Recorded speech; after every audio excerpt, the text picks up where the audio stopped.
¿Se acuerdan que habíamos hablado justamente? Ay, si me dejan de oír, porfa, avísenme, ¿sabes? Porque luego se apaga el micrófono de la otra nada más porque sí.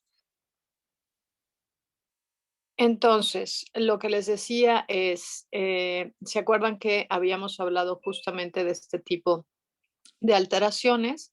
¿No? En este caso, este, pues era un bovino que no llegó a término, es un hermanito de camada. Ay, se regresó para el lado contrario, perdón. Era un hermanito de este becerrito, solamente que no acaba por completarse su desarrollo, no se reabsorbe porque se mantiene la gestación, entonces, bueno, sigue un proceso, pero es pues un proceso anómalo. Y entonces, bueno, pues normalmente cuando encontramos este tipo de situaciones en campo, ¿no? A la vaca le cuelgan collares y le hacen limpias porque lo consideran como que tuvo algún tipo de alteración durante el proceso, le hicieron mal de ojo, tuvo brujería o algo por el estilo, ¿no? Entonces, en algunos desafortunados casos, cuando les toca ver algo así, incluso matan a la vaca, ¿no? Entonces, bueno, pues finalmente es un error normalmente cromosómico que se empieza a dar durante la gestación y mientras se mantenga la gestación por el otro hermano, pues entonces va a permanecer. Lo que les decía también es que estos, bueno, pues la mayoría de las ocasiones los podemos encontrar dentro del hermano y entonces son los teratomas. Ok, hablando de muertes fetales, eh, ya de muerte fetal y no de muerte embrionaria, recuerden que cuando tenemos un embrión, normalmente es en el primer tercio de gestación y ese embrión, si muere, es reabsorbido. Ahí ya como el tamaño es menor, no hay un problema en donde se desencadene el parto como tal, a diferencia de lo que sucede cuando se da la muerte de un feto. ¿Ok? Entonces ya hablamos de muertes fetales a partir del segundo hasta el tercer tercio de gestación. Entonces, de aquí en adelante lo que vamos a ver van a ser causales de muertes fetales o incluso muertes embrionarias que ocasionan reabsorción y estas reabsorciones es lo que comúnmente se conoce como hembras repetidoras.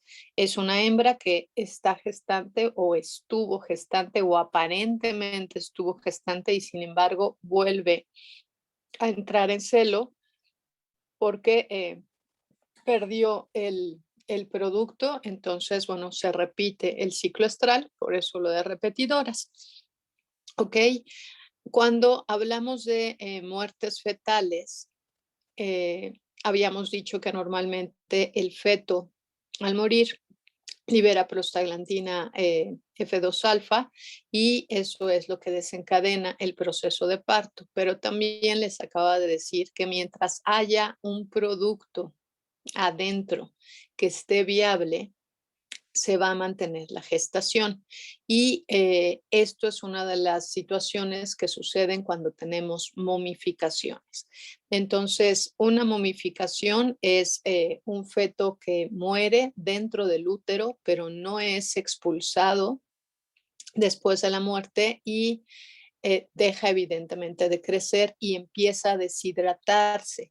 Entonces, básicamente lo que se observa, pues es un feto que está completamente deshidratado, ¿ok? Evidentemente, estando dentro, suponemos, esperamos, y es así, ¿no? Es un medio totalmente aséptico, estéril, y entonces, alguien ha visto una momia, ¿no? Aquí en México que nos da por incluso exhibir a las momias. Sí, ay, perdí el chat, esperen. Listo, ok, bueno. Entonces, los que han visto momias, ¿no? Tienen más o menos una idea de qué es lo que se puede esperar. En realidad, lo que pasa en los procesos de momificación que vemos en pues aquí en México, sobre todo en las paredes de las iglesias, ¿no? Era donde normalmente los podemos encontrar. En el exconvento de San Ángel, ¿en qué otro exconvento hay aquí en la Ciudad de México momias? Ese es como el más famoso que yo pueda pensar. Bueno, por supuesto, las momias de Guanajuato, ¿no? Pero bueno, sí hay como varios lugares en donde las tenemos. Lo que sucede en esos casos es que eh, está una persona enterrada literalmente directamente en tierra y las sales de la tierra es lo que permiten que de alguna manera se conserven las características, pero solamente se van deshidratando, ¿no? Entonces no hay un proceso de putrefacción como el que se vería en cualquier otro caso. Entonces solamente se van deshidratando de manera que quedan pues completos, ¿no? Sin necesidad de que haya ningún tipo de preservador para mantener los tejidos. Entonces, normalmente lo que sucede en estos casos es que no haya un agente bacteriano que esté ahí involucrado durante la muerte fetal en la momificación y entonces solamente va sufriendo de deshidratación. Entonces, algo que les debe de quedar claro, ¿no? Es que en el proceso de momificación no intervienen bacterias, ¿sale? Acuérdense, los que ya, bueno, los que estuvieron en práctica lo pudieron ver, pero bueno, esto es algo que ya saben. Normalmente las bacterias son las que se encargan de fermentar y de deshacer, ¿no? Bacterias y hongos son los que se encargan de fermentar y de deshacer cualquier tipo de materia orgánica. Y eso es parte de lo que se lleva a cabo en un proceso de autólisis normal. En un feto que está dentro de la madre, en donde está completamente estéril, solamente se va deshidratando.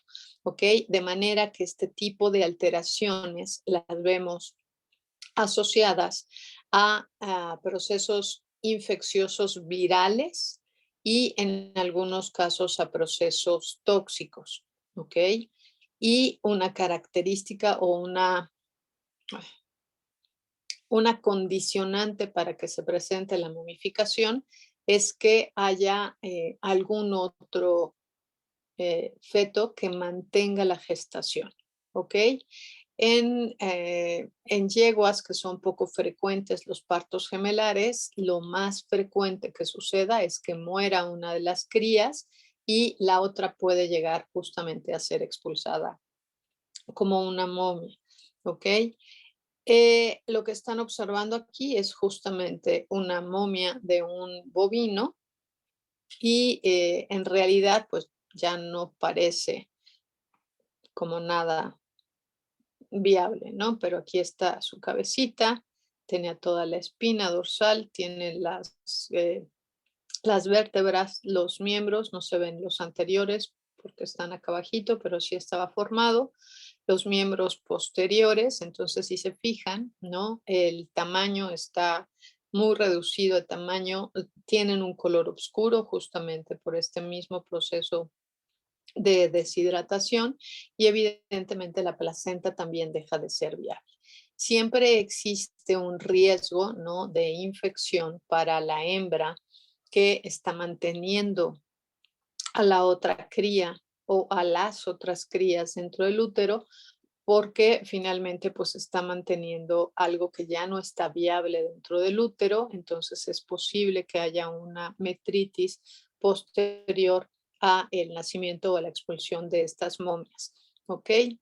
Y este tipo de alteraciones es muy frecuente, sobre todo en los cerdos con infecciones por parvovirus porcino. Maceración fetal, aquí sí el principio es distinto. En la maceración, como el nombre indica, ¿no? Está completamente macerado el, eh, el feto. Entonces, lo que sucede en estos casos es donde sí hay contaminación bacteriana principalmente, ¿no? Va ocasionando la muerte de los fetos.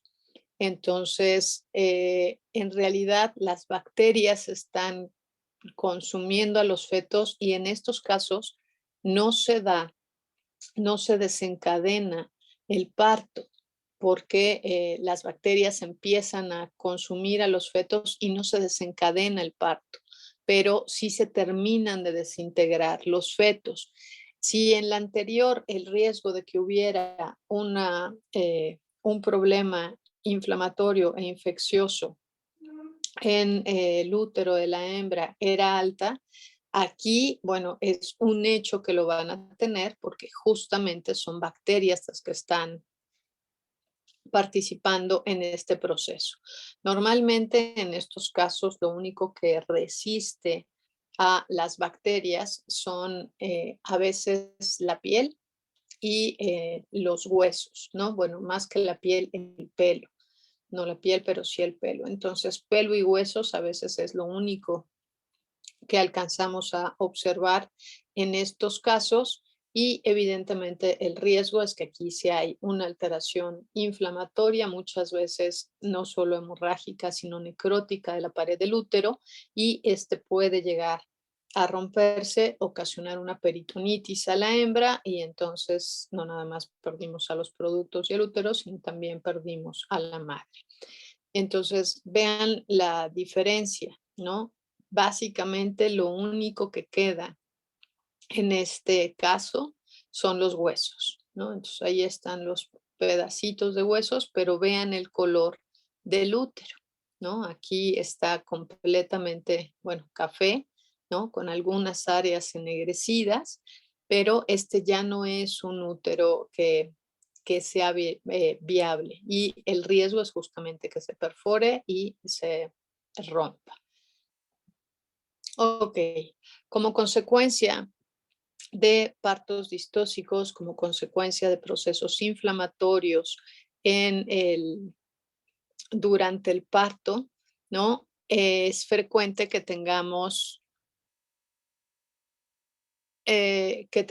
problemas de retención placentaria.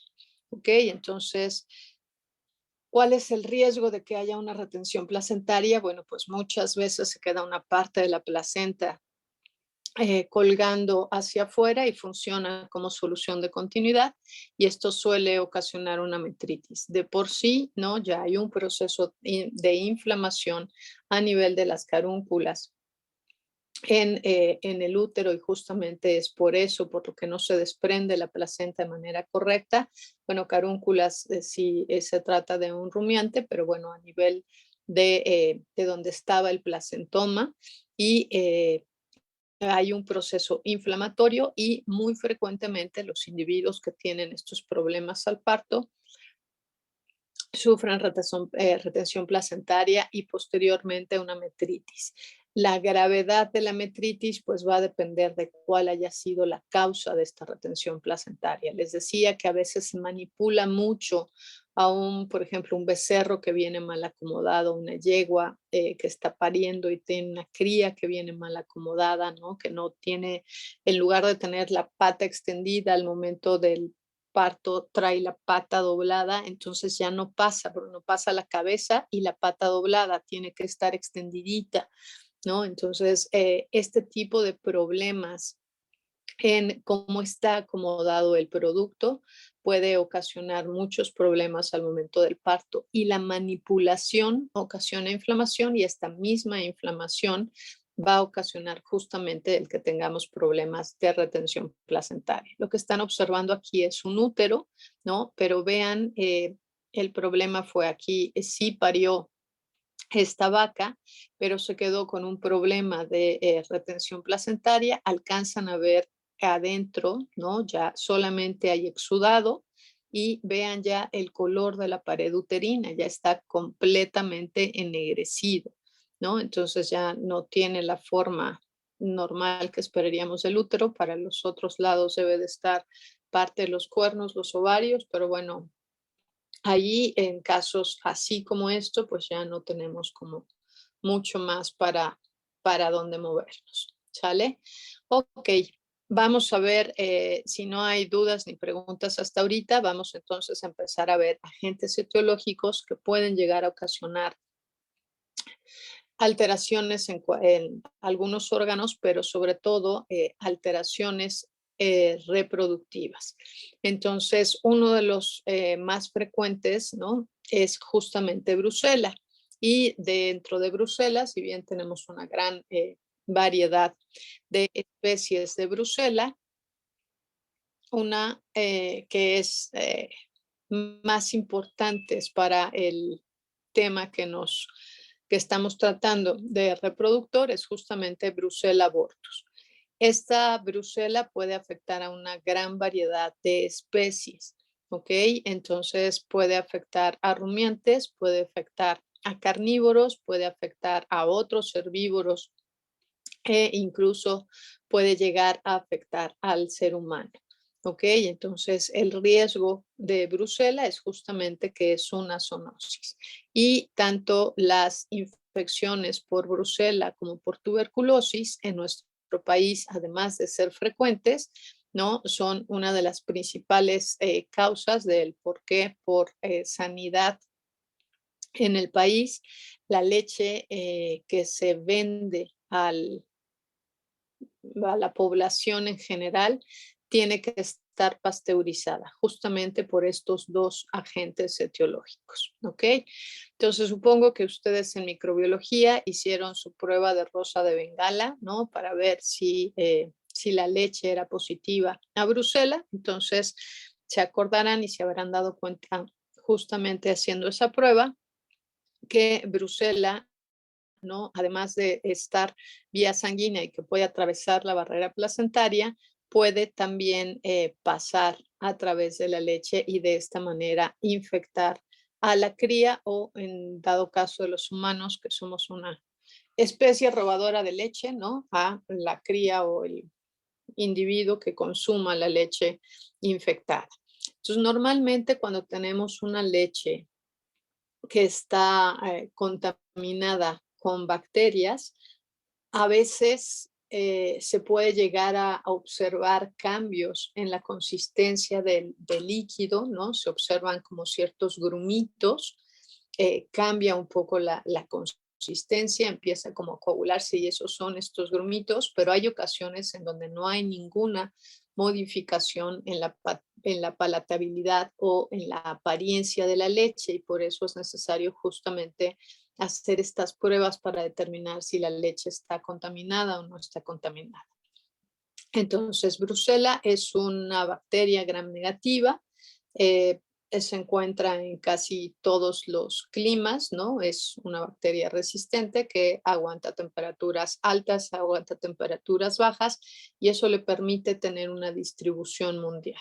Normalmente, la manera como se contaminan los individuos por Brucella puede ser en los fetos vía oral a través de la leche, ¿no? A través transplacentaria o bien durante la cópula. Hay muchas veces donde el macho es solamente portador y si bien Brucella en los machos puede llegar a producir orquitis y sobre todo epididimitis, hay muchas ocasiones en donde el macho portador asintomático. Sin embargo, es justamente quien está compartiendo a Brucella a las hembras, ¿no? Entonces, las hembras sí van a tener problema. Normalmente lo que va a ocasionar una característica de Brucella es que tiene cierta afinidad justamente por el eritritol.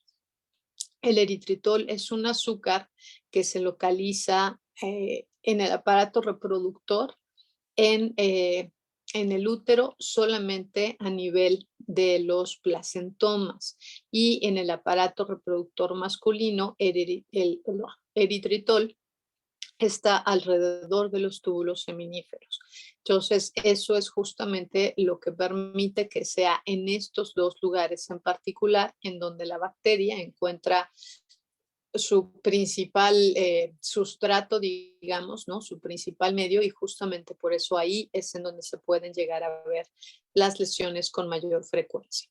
De manera que las lesiones que se producen en Bruselas, lo más frecuente que se produzcan son abortos en segundo tercio de gestación, de segundo a tercer tercio de gestación. Sin embargo, también puede llegar, sobre todo cuando ya los animales tienen problemas, digamos, anteriores, ¿no? En estas hembras repetidoras que vuelven a entrar a ciclo, vuelven a ser montadas, el macho sigue infectado y ella no termina de deshacerse de esta infección bacteriana, entonces se pueden incluso llegar a dar reabsorciones embrionarias. El diagnóstico para Brucela es más fácil que se realice de tipo serológico, ¿no? Entonces, supongo también hicieron, sí, hacen todavía placas para ver la aglutinación en los casos de Brucela, o ya no, no tengo idea. ¿Hay alguien ahí? Ya los perdí. Ah, en el chat están escribiendo que sí. Ah, es que apenas me aparece que en Bacter. Y los CIS eran los CIS anteriores, según yo. Entonces, no sé, pero antes lo que se hacía justamente era la prueba de rosa de Bengala y era una aglutinación directa para ver los positivos a Brucela, porque era relativamente sencillo hacerlo. No, no sé si hicieron también prueba para ver su grupo sanguíneo. ¿En algún lado hicieron esa pruebita? En inmuno la hicieron, ok. Entonces la prueba es básicamente la misma, ¿no? O sea, ponen las dos gotitas y si se ve que coagula, entonces es positivo y era exactamente lo mismo que hacíamos en los casos en los que, claro, nosotros teníamos que conseguir los sueros de los animales para poder hacerlo, entonces no sé ahora si se los piden. Ah, bueno, ahora ya nada más lo hacen en, ahora ya nada más lo hacen en línea. Bueno, les tocó en línea. ¿Les tocó en línea todavía a ustedes? Pues sí, ¿verdad? Iban en tercero, claro. Bueno, pero sí la hicieron. Aunque sea en línea, seguramente vieron el videíto. El principio es el mismo, ¿no? Entonces ahí no hay. ¿Bailaste porque te pusiste a bailar, Grisel, o bailaste porque valió gorro?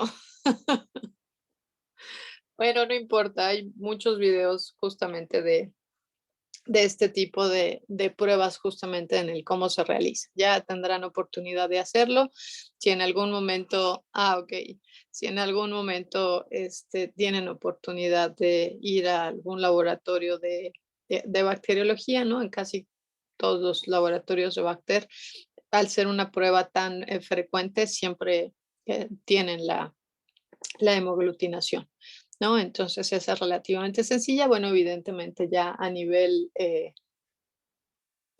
digamos, comercial, es mucho más fácil hacer una ELISA para ver no nada más si son positivos, sino para ver qué cero variedad es a la que son positivos. Y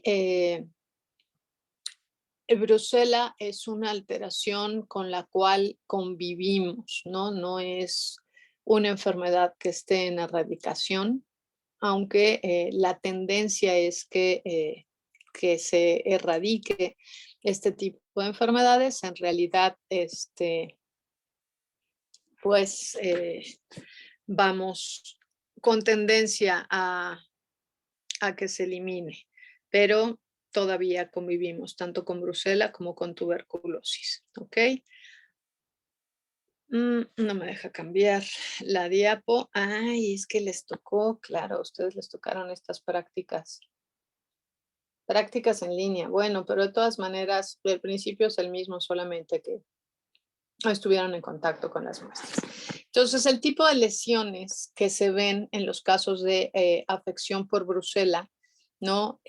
Y de aquí justo lo que les decía, siempre cuando tengan un caso de un aborto, se considera una unidad el feto y la placenta, porque en la mayoría de las alteraciones, las lesiones más importantes las vamos a tener a nivel de placenta. En este caso, de rumiantes, pues a nivel de cotiledones, ¿no? Entonces es justamente a nivel de cotiledones en donde se van a ver las áreas necróticas, ¿no? Y muchas veces macroscópicamente se puede llegar a ver no nada más estas áreas negras con cambio de color, sino incluso un puntilleo blanco discreto que corresponde microscópicamente a una infección granulomatosa. Eh, Además de este tipo de lesiones en la placenta, normalmente correlaciona con lesiones en el feto, en el cual las lesiones más características de Bruselas son justamente las arteritis necrosantes, ¿ok? Y uno de los órganos más fácil para poder observar esta alteración es a nivel de parénquima pulmonar. De manera que hay lesiones pulmonares que son bronconeumonías, en donde se observa una arteritis necrosante, y esto es muy característico de Bruselas. Sin embargo, de aquí en adelante van a ver que muchos agentes etiológicos producen el mismo tipo de alteración, como la necrosis multifocal en el hígado, y bueno, en este caso, ¿no? También necrosis y arteritis a nivel de riñón, a nivel de vaso, y muy frecuentemente también a nivel de linfonodos, ¿no? Entonces eso es como relativamente frecuente de poderlo ver. En los casos de, en los casos de las hembras, en donde ya tuvieron a la cría, es frecuente que observemos mastitis, también mastitis granulomatosas, ¿no? Entonces, bueno, aquí lo que les decía, ¿no? Dependiendo el tipo de, bueno, no el tipo, sino la especie de Brucela, va a ser en donde se produce. Lo más frecuente es que los abortos sean en el segundo y el tercer tercio de gestación, en casi todos los casos, excepto en las hembras en las que ya hayan parido, y entonces vamos a tener problemas de hembras repetidoras. Y recordar que en los machos las alteraciones más frecuentes están a nivel de testículo, con orquitis y epididimitis, y estas lesiones son también granulomatosas. ¿Ok? Entonces, cuando lleguemos a macho, vamos a volver a ver estos agentes. Entonces, en realidad, ya no los vamos a ver porque los estamos viendo ahorita. Solamente les vamos a mostrar fotos. ¿Sabes? Si logro pasar. Ok. Entonces, normalmente, si no han visto una placenta, pues no es un órgano que sea precisamente algo que solamos revisar, ¿no? Pero aquí están observando la placenta. Estos de acá son los cotiledones. En el útero quedan las carúnculas, y aquí es justamente en donde se da la unión, ¿ok? Y es a nivel de los cotiledones en donde tenemos estas áreas necróticas. Entonces es frecuente, ¿no? Las placentas, que los cotiledones se vean de color rojo, y que puede incluso llegar a haber hemorragia, sobre todo porque se desprenden, están los vasos sanguíneos, se desprenden estos vasitos al momento del parto, bueno, cuando se expulsa la placenta. Pero vean estas áreas que se observan de color café, eh, que es como café amarillento, ¿no? Estas son las áreas de necrosis. Entonces, es justamente esto lo que nosotros tendríamos que revisar histopatológicamente para ver lo que hay, ¿no? Entonces, lo que observamos en estos casos, además de estas áreas de necrosis, es que ahí tenemos una lesión en los vasos sanguíneos. Lo más frecuente es que se observe una reacción piogranulomatosa histológicamente en estos casos. Acá tenemos una placenta que no es como la más característica de Brucela, por el cambio de color que se observa en toda ella. Más bien, este color de placenta, si yo lo observara, pensaría, antes de pensar en Brucela, en que se trata, por ejemplo, de una intoxicación de nitritos o nitratos, ¿no? O en otra cosa por el color de la placenta. Sin embargo, si se fijan, también alcanzamos a observar estas áreas necróticas multifocales en los cotiledones, y bueno, pues el hecho de que tenga Brucela no implica que no pueda tener además otro tipo de alteraciones. ¿Ok? Esta imagen, la verdad es que no me gusta, pero la van a ver repetidas un montón de veces. Uno de los principales problemas que tenemos en el diagnóstico de estas enfermedades es que tanto, tanto que llegue el producto y la placenta como las condiciones de preservación del feto. Normalmente de que el feto muere a que es expulsado, no se da de manera inmediata, sino que tarda tiempo y estos productos que además están en agua porque están dentro del líquido amniótico, se da muy rápido el proceso de autólisis. Entonces, en muchas ocasiones, cuando llegan estos productos a diagnóstico, ya vienen muy autorizados y es muy difícil poder observar lesiones macroscópicamente, ¿no? Y si están mal conservados, macro, pues es también complicado poder observar las lesiones histológicamente. Sin embargo, bueno, por eso es que van a observar repetidas algunas fotos, porque las alteraciones macroscópicas son parecidas en muchos de los agentes. En realidad, bueno, aquí ya no es un fetito, ¿no? Ya fue expulsado, quizá vemos que tiene algo de líquido. Este líquido rojizo no necesariamente es un hemotórax, sino es parte de ese líquido cadavérico. Sin embargo, sobre la superficie hepática estamos observando un poco de fibrina y eso sí nos indicaría que más que solamente líquido cadavérico, sí había un proceso inflamatorio a nivel de las serosas. Pero las lesiones características van a ser histopatológicas. Y esta es una imagen histológica de un testículo, ¿no? Y lo que están observando, bueno, aquí está el testículo, si se fijan, el parénquima testicular se observa casi sano, ¿no? Excepto porque tiene algunos foquitos hemorrágicos aquí y aquí, pero si se fijan, hay como un puntilleo blanquecino multifocal que a lo mejor ese pasaría desapercibido.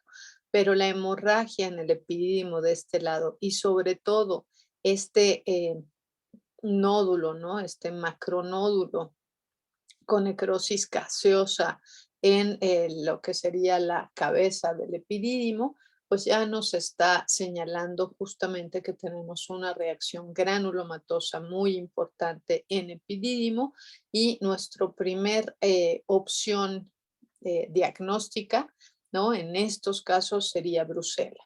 Entonces, lo mismo, recuerden, es zoonosis, si en algún momento tienen sospecha de estar tratando con un paciente que tenga Brucela, por favor recuerden que es zoonosis y es relativamente fácil contaminarse por Brucela, entonces trabájenlo con mucho cuidado.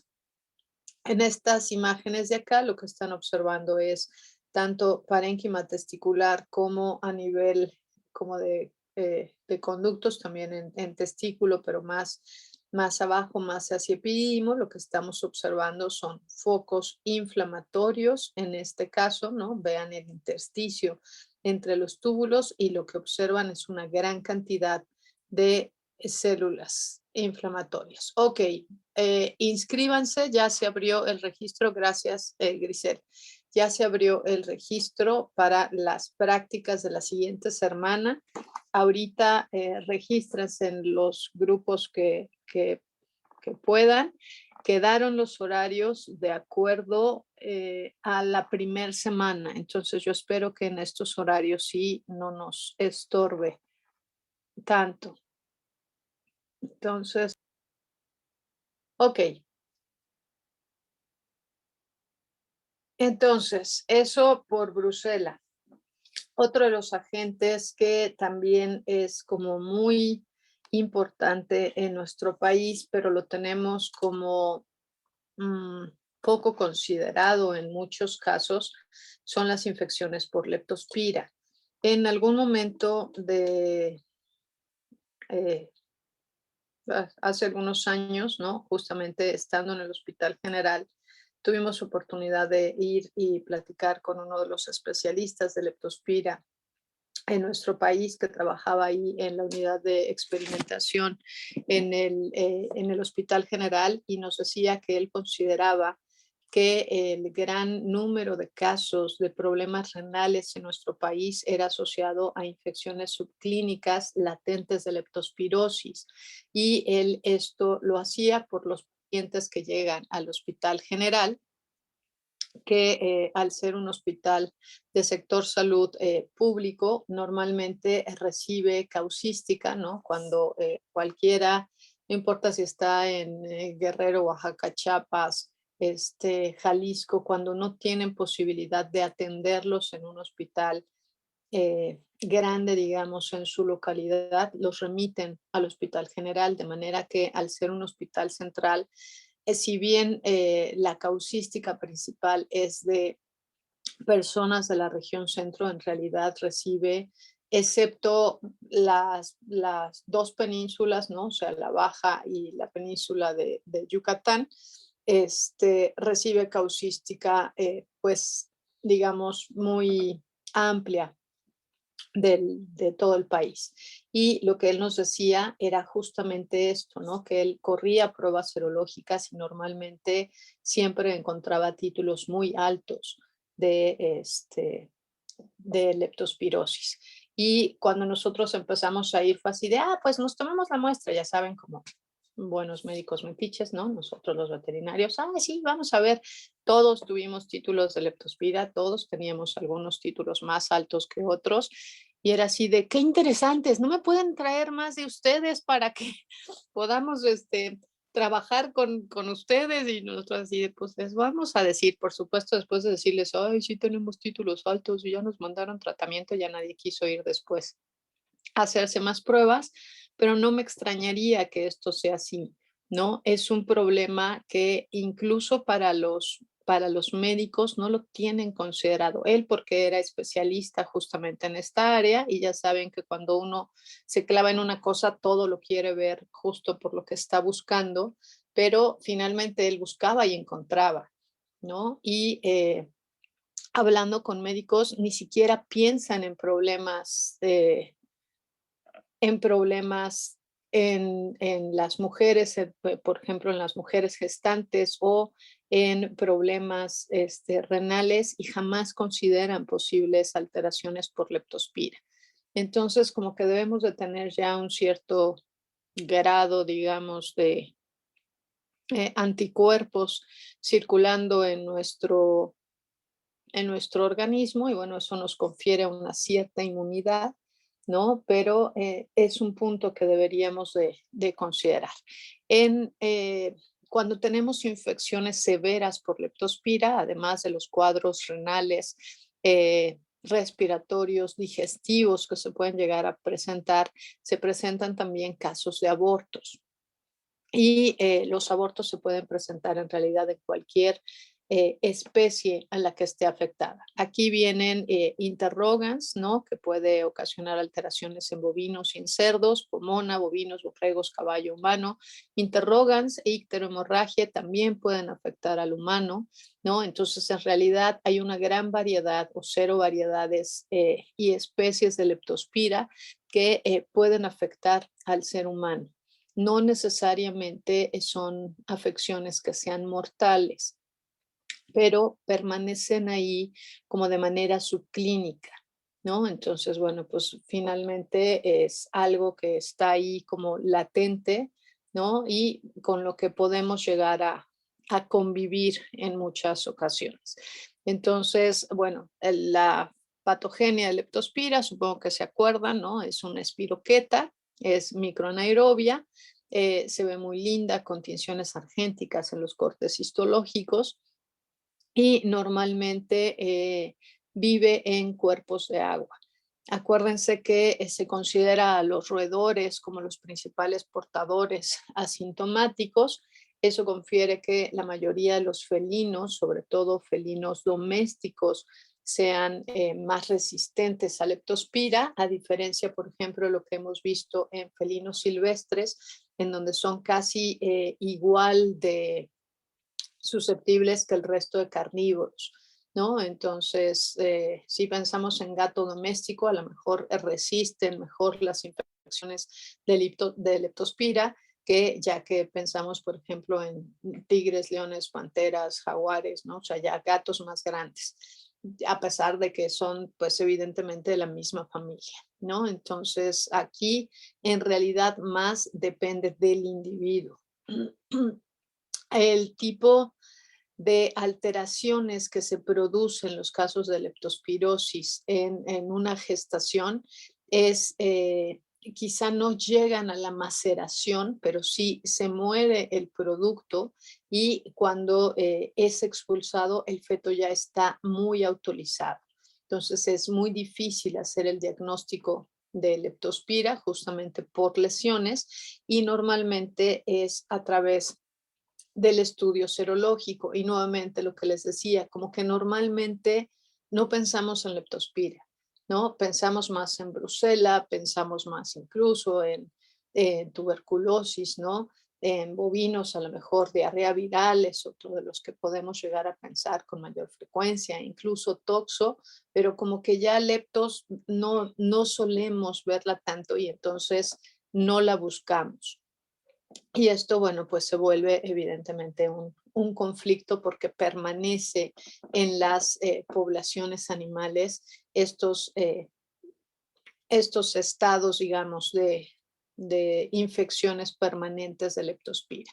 Cuando se llegan a ver lesiones en los fetos, las lesiones son muy parecidas a las que veíamos que se observan en el resto de los individuos, ¿no? Vamos a tener nefritis intersticiales, vamos a tener hepatitis multifocales, hepatitis necrotizantes multifocales en los individuos, perdón, y en algunas ocasiones peritonitis también, ¿no? Entonces, la misma imagen que veíamos hace rato en donde estaba la fibrina, pues va a ser exactamente lo mismo, porque lo más frecuente que veamos es esto, ¿no? Fetos que están completamente autorizados. Y de aquí, ¿qué lesiones ven?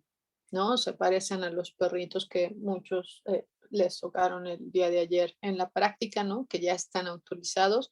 Es muy difícil poder distinguir una lesión en órganos que ya perdieron las características propias del órgano y que ya solamente tienen cambios autolíticos. Entonces aquí es mucho más fácil podernos dar cuenta de cuáles son las alteraciones que se presentan, pero en un feto que ya está autolizado se vuelve muy difícil de poderlo ver, ¿no? Sin embargo, bueno, siempre es relevante considerar leptospirosis como un posible diagnóstico diferencial en los casos de abortos.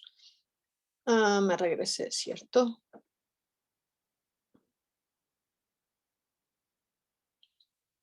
No sé cómo hice eso, pero bueno. Ahora sí, listeria no es otro agente bacteriano que normalmente las afecciones en borregos, bueno, en rumiantes en general, pero más frecuentemente en borregos, son afecciones del sistema nervioso central. Y las afecciones más frecuentes que se producen con listeria son microabscesos a nivel del puente. Sin embargo, cuando llegan a tener estas alteraciones, las hembras, antes de que se manifiesten los signos nerviosos, pueden llegar a presentarse en lesiones a nivel del aparato reproductor y se puede llegar a observar el aborto hasta en la mitad de los casos de bovinos, perdón, de bovinos o de ovinos más frecuentemente afectados por listeria.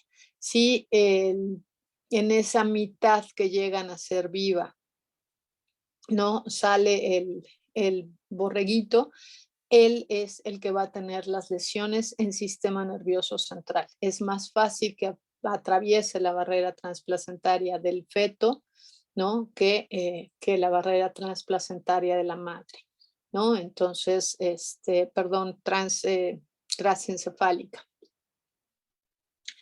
¿no? Entonces, esa barrera hematoencefálica, ayer los que tuvieron oportunidad o los que han visto el grosor de las meninges, atravesar esas meninges, bueno, los vasos sanguíneos están por debajo, ¿no? Pero es muy difícil en realidad para cualquier bacteria atravesar esa barrera hematoencefálica, pero en un individuo que está en formación, en desarrollo, es mucho más fácil porque no es reconocido como algo externo. Y entonces es más sencillo que los fetos sean quienes tengan estas lesiones en sistema nervioso central. Muy frecuentemente también aquí lo que van a ocasionar en los casos en los que sí se da el aborto en estos productos es justamente fetos autorizados, parecido a lo que hablábamos hace rato de leptospira, y lo más frecuente es que estos abortos se dan en el último tercio de la gestación, ¿no? Placentitis purulenta en realidad no es frecuente, pero sí la necrosis hepática multifocal, ¿no? Eso sí, otra vez, perdón. ¿Por qué? O sea, se regresa por algún motivo en particular. No sé qué estoy haciendo, pero bueno, ahí está. Entonces, esta necrosis hepática, ¿no? Aquí están observando el higadito con un poco de fibrina en la superficie, pero vean este puntilleo blanco multifocal. Claro, este órgano no está autorizado, ¿no? Está perfectamente bien conservado y esto facilita justamente el que se puedan observar las lesiones necróticas.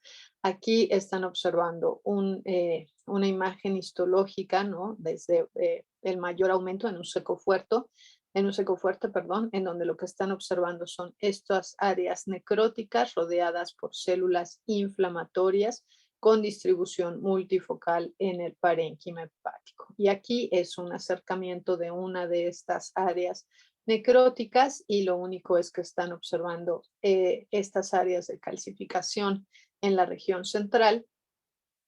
Todo lo demás está necrosado, células inflamatorias en la periferia y si se fijan hay un desarreglo de los cordones hepáticos, ¿no? Ahí están muy separados los cordones hepáticos. Normalmente lo que sucede es que además hay mucho edema, pero como solo son vasos sanguíneos, ¿no? Lo que observamos es justamente esa disociación de los cordones, de manera que aquí ya nos cuesta mucho trabajo ver los cordones deberían de venir así atravesaditos, ¿no? Y en lugar de esto vemos que esta hilera de patocitos va para allá, estos van para acá, estos, o sea, ya se pierden. Acuérdense que son sinusoides los que están separando las hileras de patocitos, pero cuando hay mucha sangre o en este caso mucho edema en esos sinusoides, pues entonces eso permite que cambien justamente la apariencia, ¿no? De la distribución más que la apariencia de estos cordones hepáticos. O sea, esto es a lo que le llamamos disociación del parénquima hepático. ¿Ok? Mm, no vienen imágenes histológicas, perdón, les debo la imagen histológica, pero seguro cuando lleguemos al sistema nervioso vamos a ver justamente estos microabscesos al nivel del puente porque son muy característicos en los casos de listeria. Hablando de más bacterias, ¿no? Vamos a ver ahora Campylobacter. Y Campylobacter otra vez es una bacteria gram negativa y normalmente aquí sí las alteraciones por Campylobacter son mucho más características. También tenemos una necrosis hepática, pero la necrosis, ahorita que vean la necrosis por Campylobacter, es difícil que se les olvide. No son lesiones como muy, muy grandes, muy características. De aquí, Campylobacter fetus es uno de los que podemos llegar a tener asociados a este tipo de alteraciones reproductivas. Recuerden que Campylobacter también puede llegar a afectar tracto digestivo y ocasiona enteritis hemorrágicas severas y afecta principalmente a rumiantes, independientemente de que sean,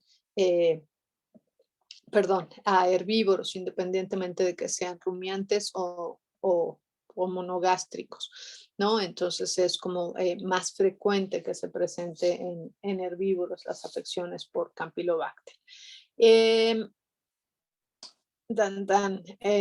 normalmente, bueno, dejen ver, las alteraciones que se producen en los casos de Campylobacter va a ser también, ¿no? Esta arteritis necrosante y sobre todo una lesión más en la parte interna, ¿no? O sea, una lesión endotelial importante de manera que normalmente hay microtrombos o trombosis muy frecuentemente y esto se pueden observar en casi todos los órganos. Necrosis también multifocal de los cotiledones y muy frecuentemente si se trata de afecciones por Campylobacter, aquí sí hay maceración fetal. Si ya tenemos maceración fetal o un feto autorizado, pues ya olvídenlo porque no vamos a ver absolutamente lesiones que sean características. ¡Caramba! No tengo que apretar ese botón porque se regresan muchas diapositivas. Ahí vamos, ¿cierto? Ok. Sí, bueno, No, ahí no íbamos. no íbamos ahí, era la anterior. Sí, pero Sí. ya íbamos a cambiar de diapositiva, por eso fue que se regresó. Pero bueno, Ok.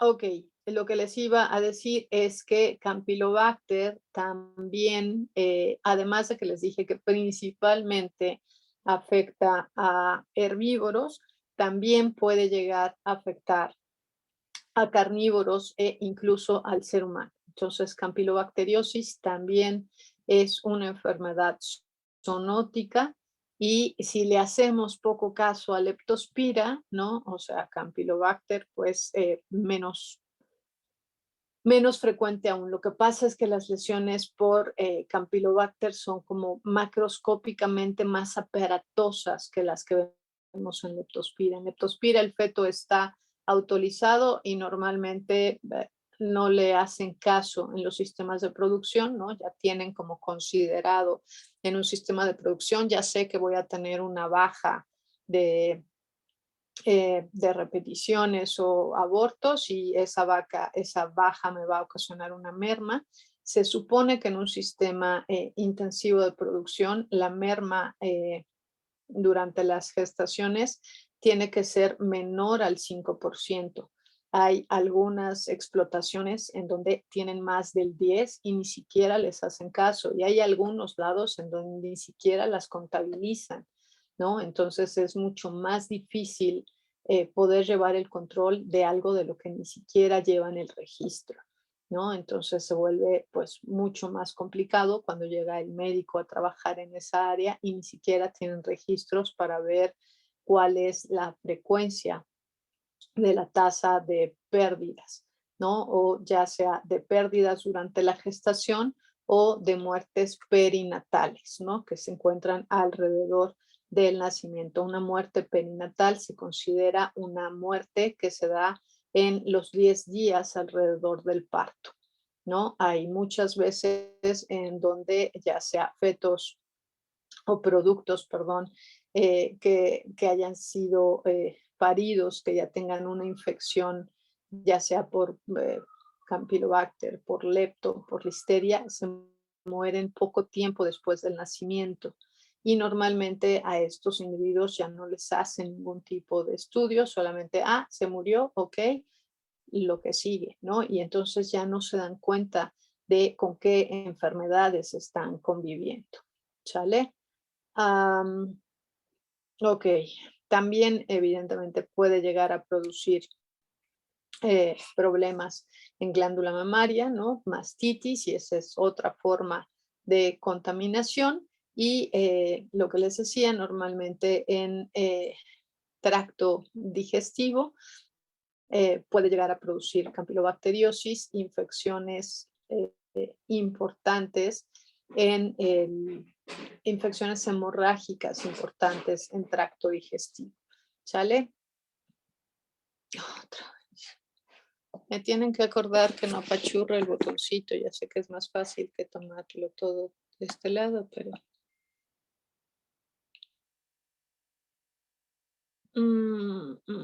Ok, lesiones. Aquí en las imágenes donde les digo que una vez que han visto una necrosis una necrosis hepática por Campylobacter, es difícil que se les olvide, por eso a lo mejor es mucho más fácil poderlo distinguir, ¿no? Otra vez, las necrosis en los cotiledones multifocales, ¿no? Esta área chocolatosa es porque tienen un cambio en la vasculatura, ¿no? Importante, normalmente esto nos habla de una anoxia muy severa, pero estas lesiones son muy características. Entonces, vean estos focos necróticos, pero son lesiones necróticas muy grandes, ¿no? Entonces esto es muy característico de Campylobacter. Claro, para poder observar algo así se requiere un feto que esté en muy buen estado de conservación y eso es muy difícil de poderlo conseguir, ¿no? Ok, hasta aquí dudas, preguntas, comentarios, vamos bien, me sigo, ya los perdí. Bueno, pues Víctor, no. Bueno, bien, vamos bien. vamos bien, dice Víctor. Grisel dice 3 minutos. 3 minutos seguimos, nos paramos 3 minutos o les doy 3 minutos de descanso. Me perdí. Ok, Grisel es la única que quiere descanso y todos los demás van bien.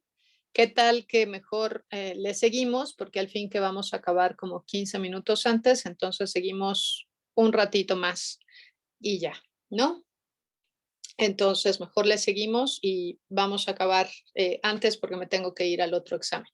Entonces, sale y vale. Ok, entonces vamos a seguir con agentes que ocasionen aborto y ahora entramos en clamidias. ¿Se acuerdan que habíamos hablado de clamidias cuando en aparato respiratorio hablamos justamente de... les puse una foto de un wallaby, ¿sí vieron esa foto de clamidiasis en wallabies? ¿No? Clamidia felis es normalmente el agente etiológico que podemos pensar, ¿no? Pero con problemas reproductivos, Clamidia psittacea es uno de los que llegamos a observar con mayor frecuencia. Entonces, acuérdense que clamidia es una bacteria, pero tiene ahí ciertas particularidades porque se llegan a observar justamente estos cuerpos elementales dentro de las células, normalmente dentro de los macrófagos o muchas veces dentro, en este caso, que las afecciones son en placenta, se observan dentro de las células coriónicas, ¿no? Es ahí en donde podemos llegar a observar la presencia de estos cuerpos elementales y son estas estructuras como vacuolas que tienen una gran cantidad de bacterias en su interior. Entonces, cuando se forman estos cuerpos elementales dentro de un macrófago, lo que hacen es que evita que se haga la unión fago-lisosoma y lo mismo que las micobacterias, toman al macrófago, digamos, como medio de transporte en el organismo y entonces viajan por todo el cuerpo dentro de este macrófago y esa es la manera como se diseminan en todos lados. Las lesiones que pueden llegar a observarse en el útero, ¿no? Van a estar otra vez a nivel de placentoma y van a ser áreas erosionadas o ulceradas y posteriormente hemorrágicas y necróticas. Pero fuera de ahí, a veces macroscópicamente en la placenta no se alcanza a observar mayor diferencia y lo que les decía, el diagnóstico es microscópico. ¿Sale? Evidentemente, si tenemos alteración a nivel de la placenta, pues vamos a tener problemas de retención placentaria, ¿no? Un problema ahí inflamatorio, y esto a su vez nos puede ocasionar metritis. Muy frecuentemente los fetos afectados por clamidia van a estar muy autorizados, parecido a lo que pasa en leptos, ¿no? O en listeria, y entonces es muy difícil de poder hacer el diagnóstico. No hay alteraciones que sean tan características, ¿no? Ahí están observando el hígado, solamente se observa aumentado de tamaño, el tracto intestinal en donde parece que tiene cambios congestivos importantes, ¿no? Pero no es como nada que sea realmente macroscópicamente característico. Entonces, normalmente lo que solemos considerar en estos casos es el diagnóstico histológico. ¿Sabes? Perdón, pero dijeron yo sí, sí, ¿de qué? Ahora sí me perdí. Grisel, tú sí, sí, sí, ¿qué?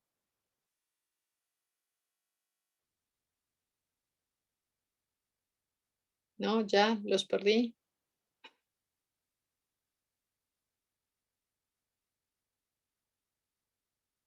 Ok, no, sí de clamidia. Creo que dijo que sí había visto la lesión del Wallaby. Ah, ok, ya, perdón.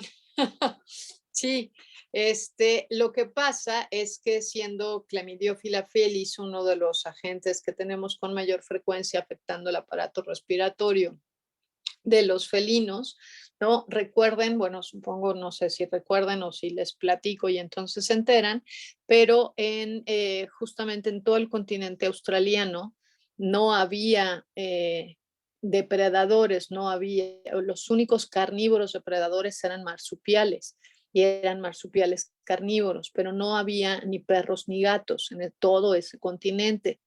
Entonces, evolutivamente, ¿no? Todos los marsupiales se desarrollaron sin tener contacto con otro tipo de carnívoros. Ahora que tenemos animales ya mezclados en todos lados, entonces eso hace que la respuesta inmunológica, la experiencia, la memoria inmunológica de los marsupiales hacia los agentes, sobre todo de los gatos, es casi nula, ¿no? Entonces, agentes etiológicos que para los gatos son muy frecuentes, como podría ser toxo, como podría ser clamidia, ¿no? Que en otras especies, pues a lo mejor sí nos afecta, pero ahí medio la llevamos, pueden ser pueden ocasionar, además de lesiones muy aparatosas, suelen llegar a ser mortales para estos marsupiales, ¿no? Y en colecciones, sobre todo en colecciones zoológicas, pues en todo el mundo, en realidad, en donde tengan marsupiales, bueno, en donde cualquier colección zoológica, en donde los animales estén digamos, en nuevas condiciones de semilibertad, es muy difícil que vayan a una colección zoológica en donde no haya gatos ferales. Y entonces los problemas en los marsupiales asociados justamente a las presentaciones de estos gatos ferales se vuelven un lío, ¿no? Y es muy difícil de poder controlar o erradicar el problema de los gatos ferales, porque lo que hacían, lo que se daban cuenta era eliminaban a los gatos ferales y llegaban nuevos.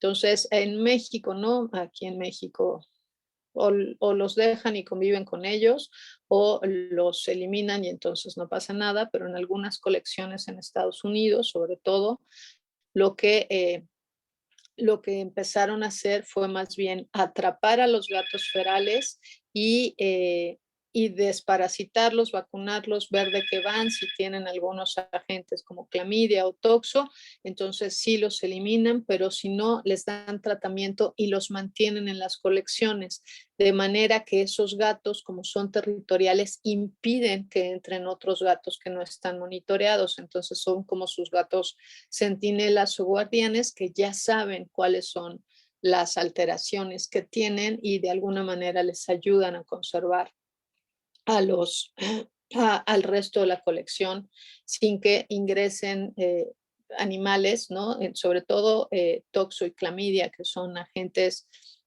muy frecuentes en los gatos y que son muy susceptibles al resto, sobre todo marsupiales en las colecciones, ¿no? Entonces, a mayor susceptibilidad, ¿no?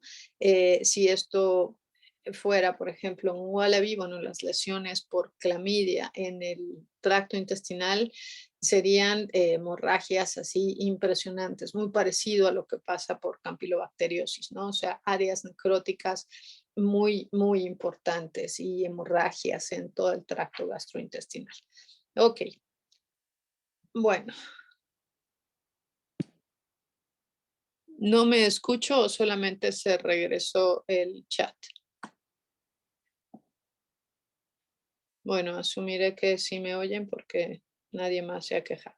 Ok, entonces, hablando justamente de toxoplasma, recuerden que, gracias Nayar, toxo es un protozoario y el huésped definitivo es el felino. Sin embargo, hay una gran cantidad de hospedadores que somos paraténicos, nuevamente entre estos el ser humano. Y justamente de aquí, ¿no? De este problema de toxoplasmosis es el por qué los pediatras detestan a los gatos, ¿no? Y normalmente es tiro por viaje que cuando una mujer está embarazada, ¿no? Y van al pediatra, ¿no? O empiezan a ir con el ginecólogo, el pediatra, no sé qué, y lo primero que les dicen es, deshazte de tus gatos, ¿no? Entonces no preguntan cuáles son las condiciones, cuál es la salud, es deshazte los gatos. Y hay muchas personas, ¿no? Sobre todo cuando son muy aprensivas, que literalmente hacen caso y entonces es cuando llegan y, pues me quiero deshacer del gato y se lo doy a usted para que se encargue de deshacerse de él, ¿no? Entonces así como, pero ¿cuál es el problema de salud que tiene? No, nada. El doctor me dijo que me deshiciera de él porque me quiero embarazar. Entonces es así de, eso habla mucho evidentemente del gran desconocimiento que existe justamente de estas afecciones, ¿no? Entonces, así como les decía, normalmente no piensan en leptospira, ¿no? Toxoplasma lo tienen como muy frecuentemente considerado como un patógeno muy importante, sobre todo un patógeno que ocasiona alteraciones reproductivas en el ser humano. Y uno de los puntos importantes es que en el ser humano las afecciones por toxoplasma pueden llegar a ocasionar problemas de desarrollo en el sistema nervioso central. Entonces, pues de ahí justamente el conflicto. Ahora bien, si esta persona ha convivido con su gato durante mucho tiempo, pues evidentemente es muy probable que ya tenga una infección por toxoplasma y no porque en este momento se deshaga del gato se va a terminar el problema. Entonces ahí es justamente donde nos toca a nosotros incidir para hacerles ver que es más fácil tener a los animales en un buen estado de salud mientras sean nuestros compañeros, ¿no? Que solamente decidir, ahora te deshaces de él porque ahora yo voy a cambiar mi condición, ¿no? Entonces es parte de lo que nos corresponde también para ir tratando y trabajando. Es difícil con los médicos, pero quizá sea más fácil con las personas en ir justamente trabajando en este tipo de mitos, ¿no? Entonces, hay algunas cosas que son mitos, hay algunas cosas que son reales, pero finalmente es más fácil mantener a un gato desparasitado y así evitar problemas de infecciones. ¿Se acuerdan las lesiones que observábamos o que hemos platicado de toxoplasma, principalmente en aparato respiratorio, que ocasiona neumonías intersticiales? Toxo también puede llegar a ocasionar problemas en corazón, puede llegar a ocasionar problemas de encefalitis. En el caso de los fetos, que estén abortados por toxo, lo más frecuente es que observemos alteraciones en sistema nervioso central. Va a haber necrosis de los cotiledones, ¿no? Igual focos necróticos en hígado, en riñón, en adrenales, pero no son característicos. Entonces, aquí lo más frecuente o lo más fácil para hacer, bueno, no es lo más fácil, pero el mejor método para hacer el diagnóstico es justamente histopatológico o serológico. ¿Ok? Es muy difícil también hacer el diagnóstico de toxo, porque puede ser, y la mayoría de las veces pasa, que vemos el infiltrado inflamatorio, pero no necesariamente vemos la presencia de los taquizoitos o de los bradizoitos en el órgano, pero en un órgano en donde se puede llegar a ver con cierta facilidad la presencia de estas estructuras parasitarias es justamente a nivel de los cotiledones, ¿no? Entonces, bueno, pues eso es como relevante considerarlo. Macroscópicamente son áreas hemorrágicas o necróticas multifocales, ¿no? Pero histológicamente aquí justamente lo que están viendo es este bradizoito de toxoplasma dentro de las células del cotiledón, ¿no? Entonces aquí están viendo los trofoblastos, que son estas células epiteliales grandototas que forman al al cotiledón, ¿no? Es justamente en el trofoblasto en donde se da el intercambio a nivel de los cotiledones y es ahí en donde observamos la presencia de los agentes etiológicos. Y aquí están viendo un quiste parasitario grande, grande, grande de toxoplasma. Ahora, es difícil, ¿no? Si yo solamente estoy observando este bradizoito enquistado en este trofoblasto, que yo lo vea y diga, ah, pues es clarísimo que se trata de toxo, ¿no? O sea, ¿quién me dice que no es neospora, ¿no? O que no es, incluso hasta parecerían cuerpos elementales de clamidia? Entonces, la mayoría de las ocasiones, además del estudio histopatológico, se requieren de pruebas complementarias.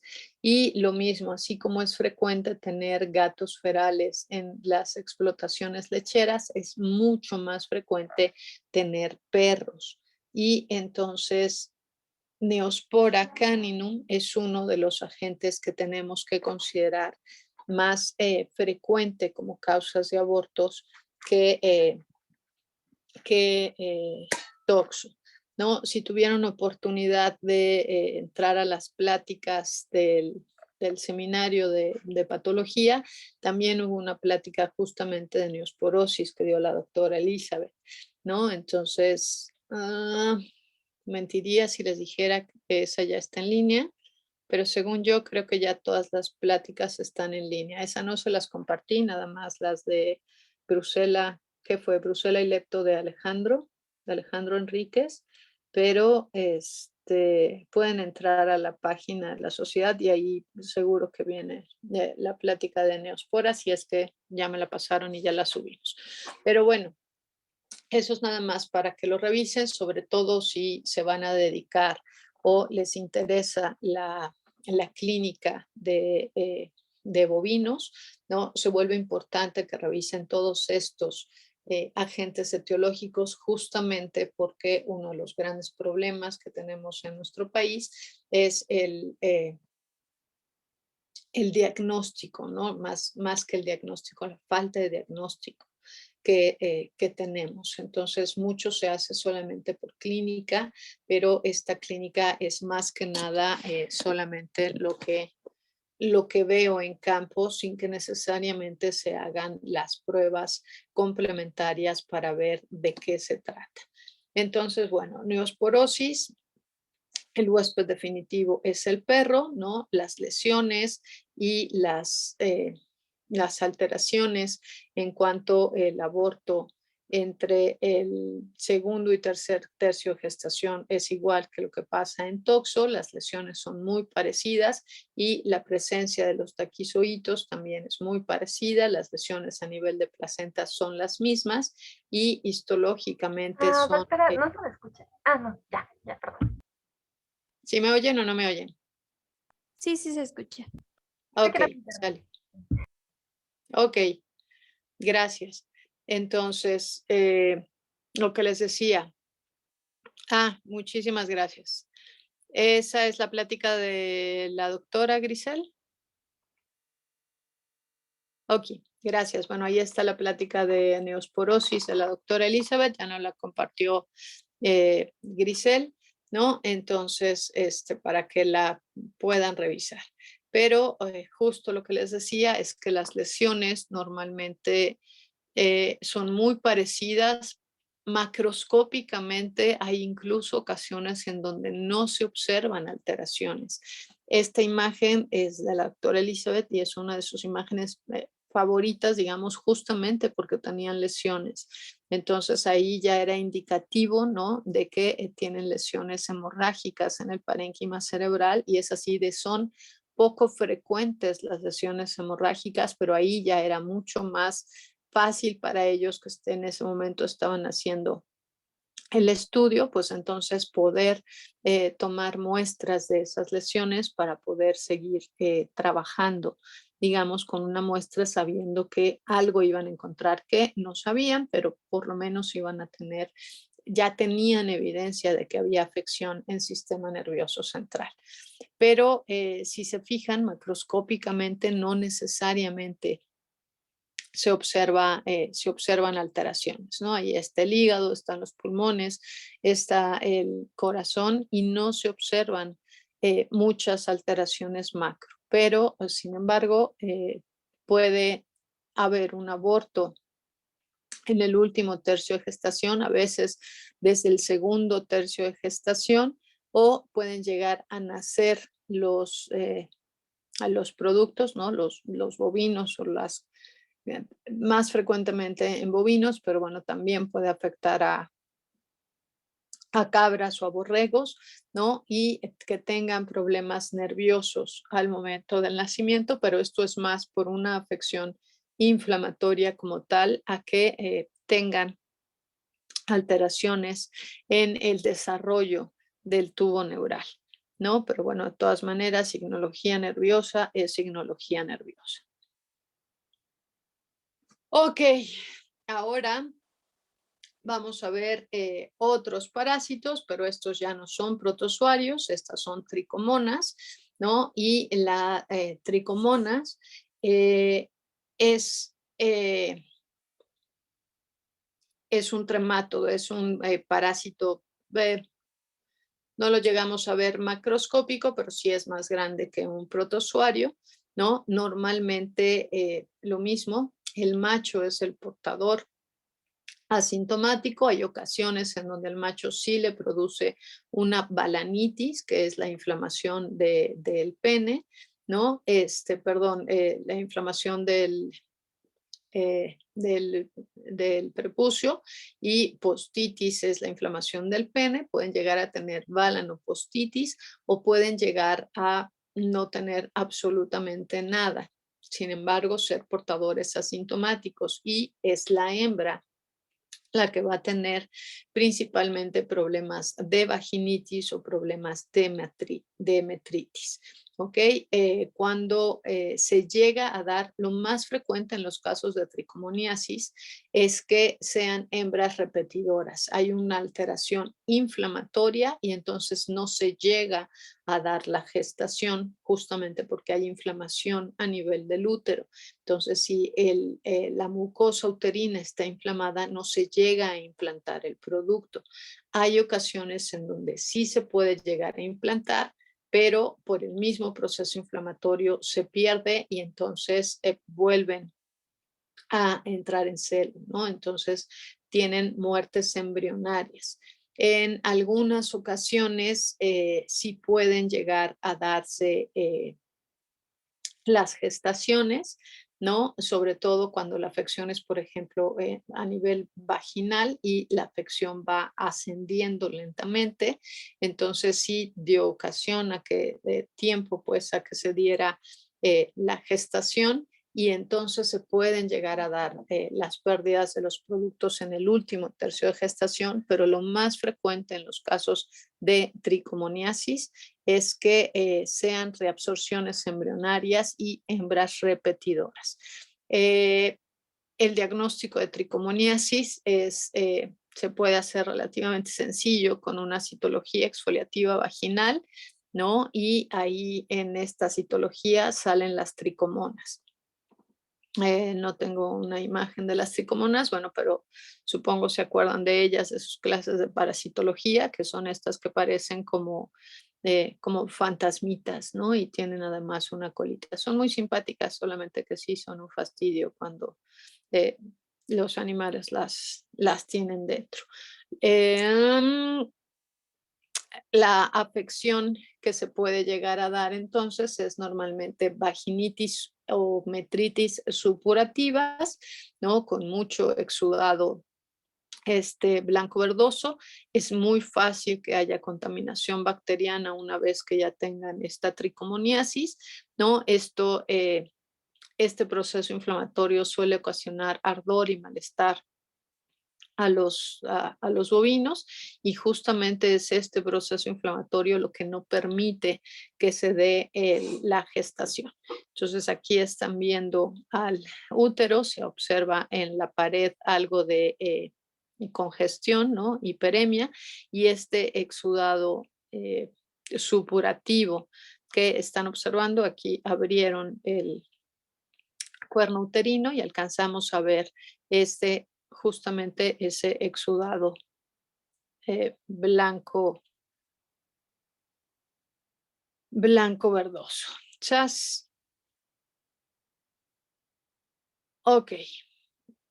Infecciones virales que puedan llegar a afectar a los animales.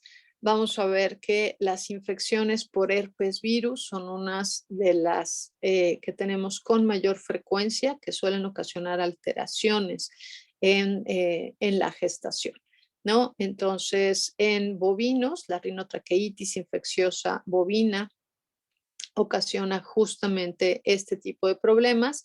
Normalmente cuando se presenta la afección por este herpes virus en tracto genital, más que rinotraqueitis, se le conoce como vulvovaginitis pustular bovina, ¿no? Es solamente que eh, hay algunos autores que sugieren que se trata de una serovariedad de un herpes virus, ¿no? Y que no es el mismo, que el herpes virus que afecta aparato respiratorio es una serovariedad distinta cuando afecta al aparato reproductor. Sin embargo, no está bien probado. Hay otros autores que dicen que no, que es el mismo, solamente que depende mucho del estado inmunológico del bovino para ver en dónde está afectando. Pero lo que sí es que cuando tenemos estas afecciones por herpes virus, lo más frecuente es que se produzca el aborto entre el segundo y el tercer tercio de gestación.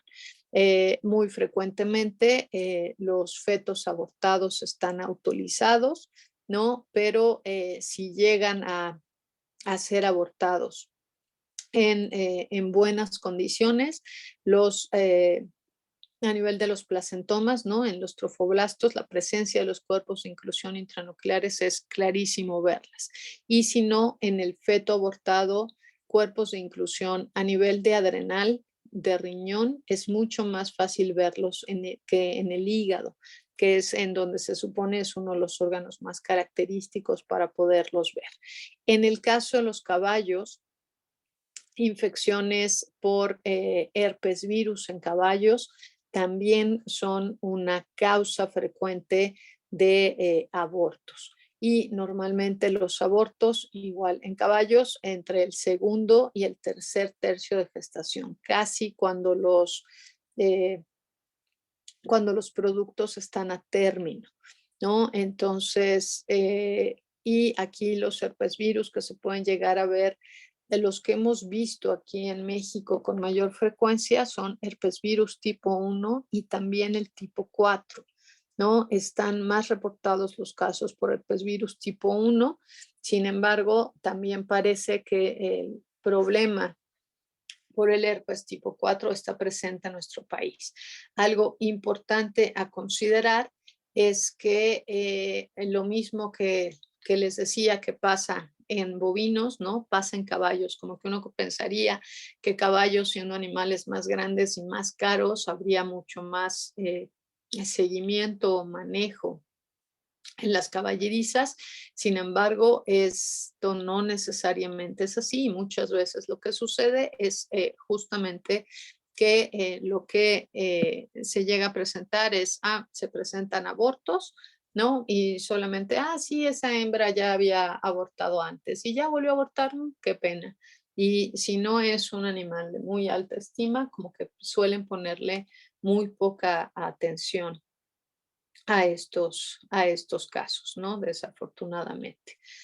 Lo mismo, los cuerpos de inclusión y en el feto, pues lo mismo, ¿no?